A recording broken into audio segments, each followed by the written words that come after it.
Monsieur le Président, Hamidou Laden Thiana,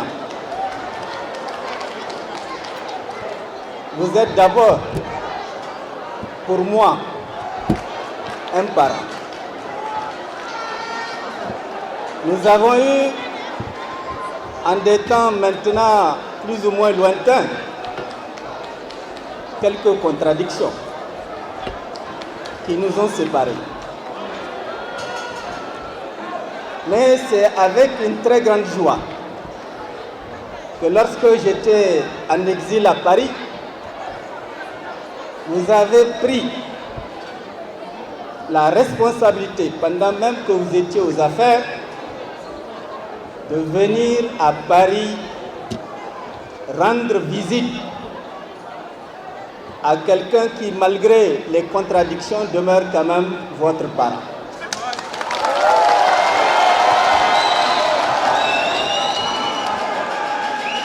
Cette attitude, je l'ai beaucoup appréciée. Et j'ai vu à travers ce geste l'esprit et le cœur d'un homme qui s'est pardonné et transcendé ses rancœurs et les difficultés vécues avec l'autre hier. C'est l'attitude d'un chef. Et je t'en félicite sincèrement et profondément. Un chef doit savoir pardonner. Un chef doit savoir s'élever. Il doit savoir dominer ses sentiments négatifs et ne privilégier que les sentiments positifs avec lesquels seul on peut créer. Lorsqu'on aspire à gouverner, Monsieur le Président, il faut être l'homme qui ne garde pas rancune. Il faut être l'homme qui est capable de s'asseoir dans sa colère, de réfléchir et de se dire peut-être que la faute vient de moi.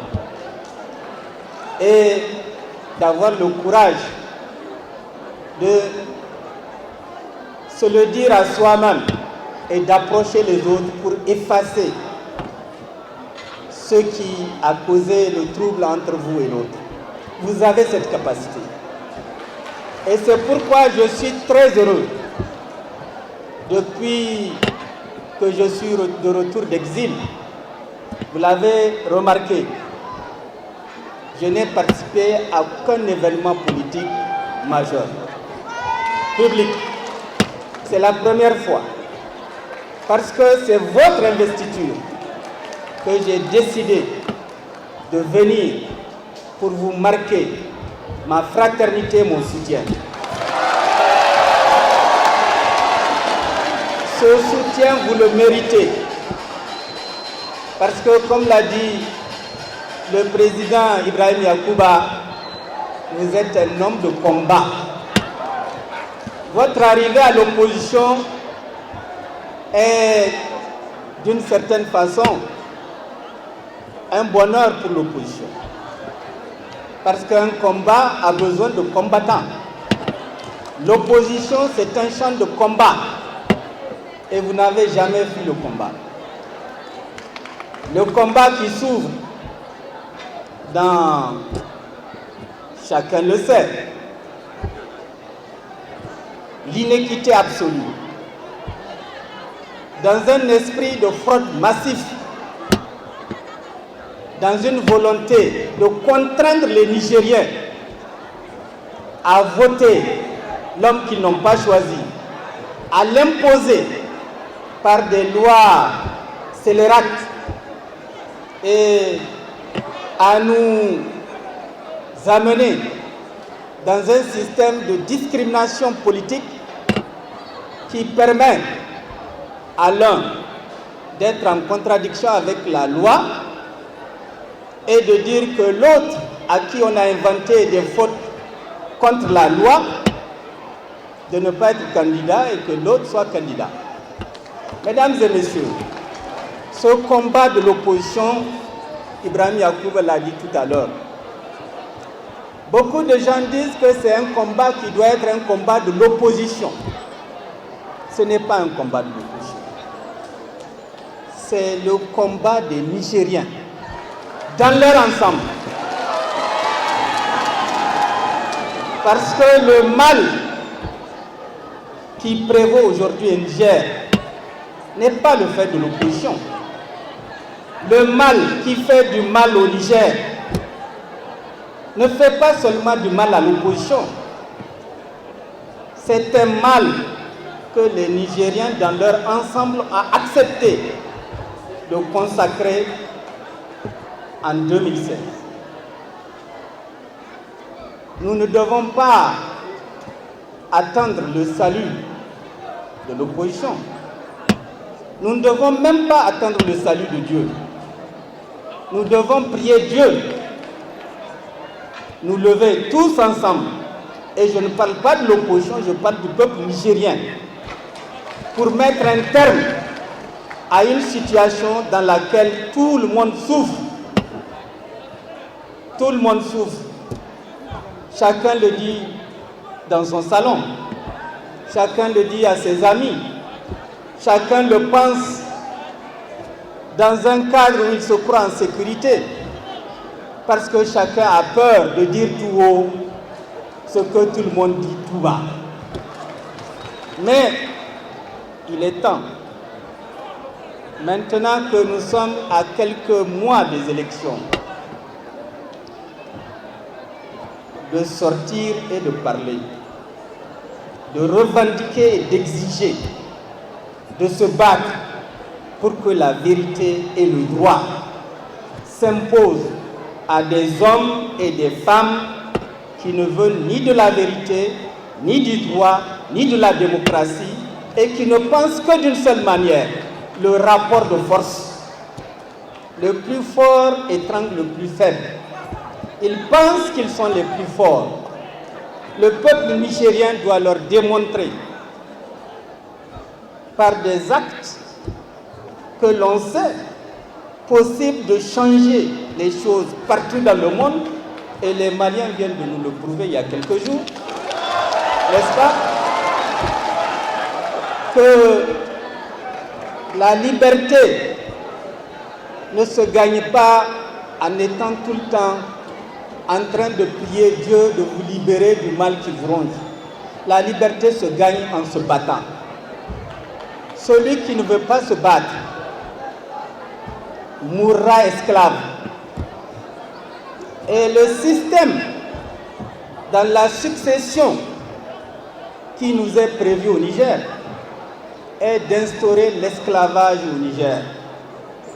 Regardez bien, un esclavage que vous ne supporterez pas, mais un esclavage qui va vous tuer parce que vous avez refusé de bouger, de vous battre au moment où vous avez encore des forces de le faire.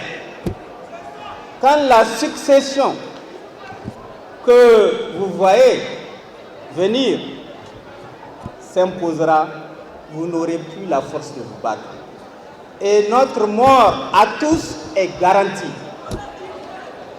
Donc c'est un appel que je lance à l'occasion de cette investiture du président Omar Tchana au peuple nigérien de se réveiller, de cesser de croire que dans la patience et l'attentisme, nous pouvons changer les choses.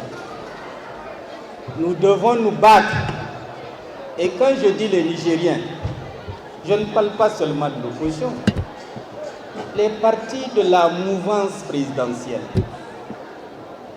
ont soutenu pendant presque 10 ans le régime actuel qui dirige le Niger. Je leur demande en toute honnêteté de se retirer et d'analyser ce qu'ils ont gagné de cet agichètissement volontaire, de cette inféodation dans laquelle ils sont placés. Ils ont perdu même leur identité. Ils ont perdu le droit d'avoir une opinion. Ils ont perdu l'essentiel. Mais ils peuvent recouvrer l'essentiel. Parce qu'aujourd'hui, ils peuvent également se joindre à la bataille pour la rupture, pour changer la situation. Notre pays a besoin d'alternance. Notre pays ne survivra pas sans alternance. Nous devons faire l'alternance. Ensemble, opposition avec les partis de la mouvance présidentielle qui ne sont pas encore totalement noyés. Je considère que ces partis, dans leur majorité, n'ont pas mangé le budget de la défense nationale avec eux. Ces partis n'ont pas bouffé l'argent du pétrole sur lequel les Chinois mettent pression pour qu'on les rembourse.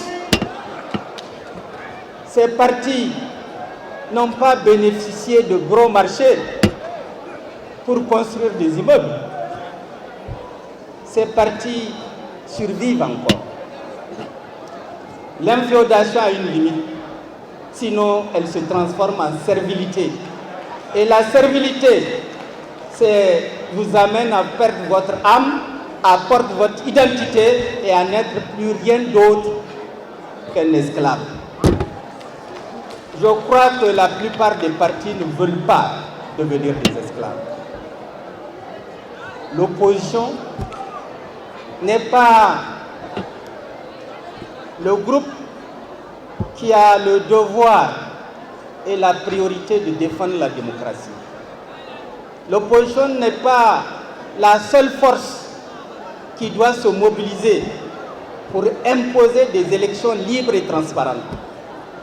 L'opposition n'est pas la seule force politique qui doit faire face à l'injustice et l'iniquité.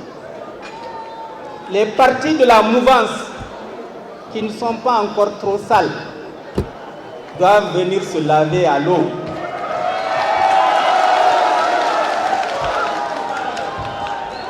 De la purification politique pour reprendre le bâton du combat et ensemble avec le peuple nigérien reconstruire la démocratie que nous sommes en train de perdre. Le PNDS Tarayya ne peut pas nous imposer son candidat comme président de la République.